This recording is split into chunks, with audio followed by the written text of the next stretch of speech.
All right, hey, my name is Fear Dragon, and I'm here with the one and only Neuro StarCraft. How you doing today, man? Excellent.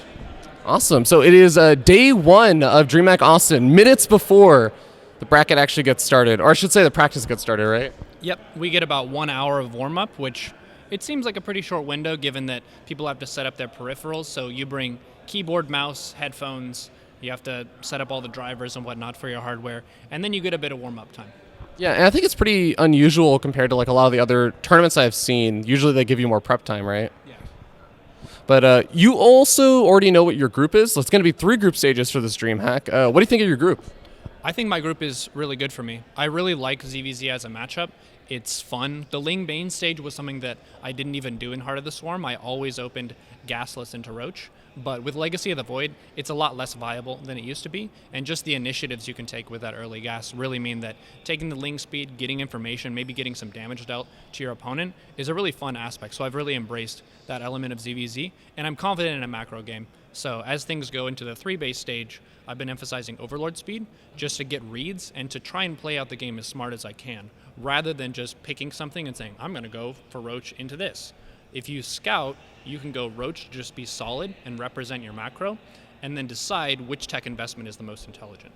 Yeah, that makes a lot of sense. How are you feeling about the Zerg versus Protoss? Because I think you have Hearthstone in your group, right? I do, and he's a god, so it's kind of one of those things where to accurately assess where I stand, I should probably get trounced by Hearthstone, but if you look at the long term, it's going to be really good quality practice for me because I don't normally get to play against that caliber of player. So it should really reveal kind of where I have openings in my play, and then I can review those games later on and figure out, all right, I need to plug these leaks and then get stronger. So you're going to try and just play it up straight up versus Hearthstone. You're not going to try and like cheese them out or anything for the easy win? No, I tend to think of it kind of like if you were preparing for a marathon or a sporting event where you should perform like you practice. And if you practice a certain way and you try to perform differently, you're going to be way out of your comfort zone. Whereas Hearthstone would probably have defended tricky cheeses more than I would execute them. So it's better for me to just do me.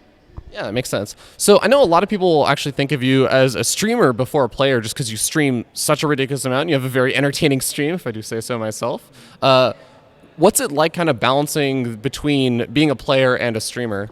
Well, I took the path of finishing university first and then doing poker and then getting into StarCraft after. So a lot of these like high caliber players have been in RTS for 5 to 10 years longer than I have. So I'm kind of playing catch up while also streaming, and streaming is a really big taxing activity on your brain resource. So if you have 100% and you're dedicating a big chunk to explaining what you're doing, reading the chat, shouting out people and stuff, you never really give yourself the chance to try hard and play your best. So I've been trying to work on having more try-hard streams and try and improve over time, but I feel pretty happy with how things have progressed. The stream has been great, and I love really being in the StarCraft scene.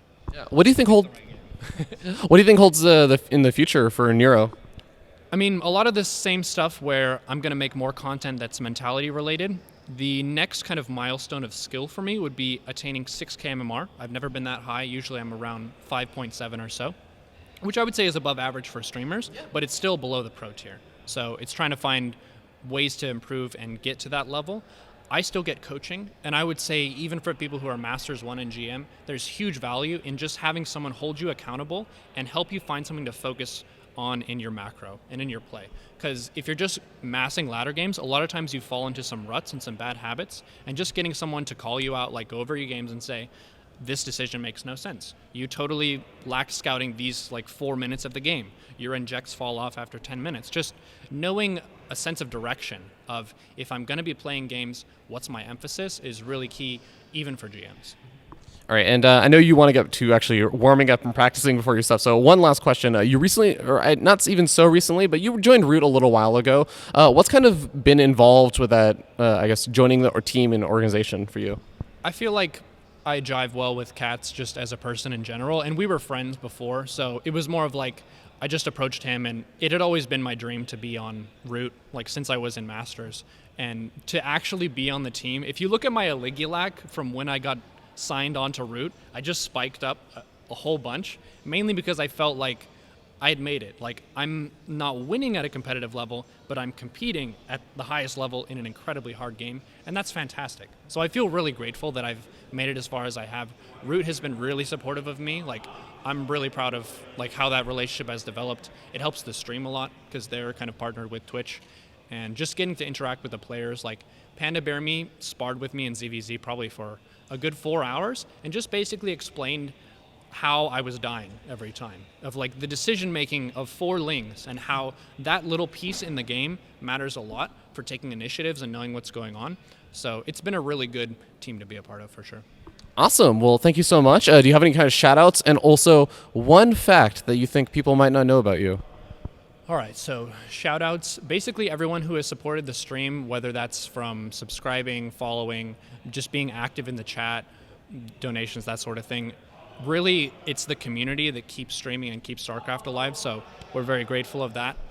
A fact that a lot of people don't know about me. So I mentioned training for a marathon. I have run a marathon before, and I feel like putting your body to that sort of test, it'll teach you a lot about what you can possibly achieve. So a lot of times you think, oh, this task is too hard, it's too difficult. If you never give yourself the opportunity, you'll never really surprise yourself with being able to do those things. So that could be in StarCraft.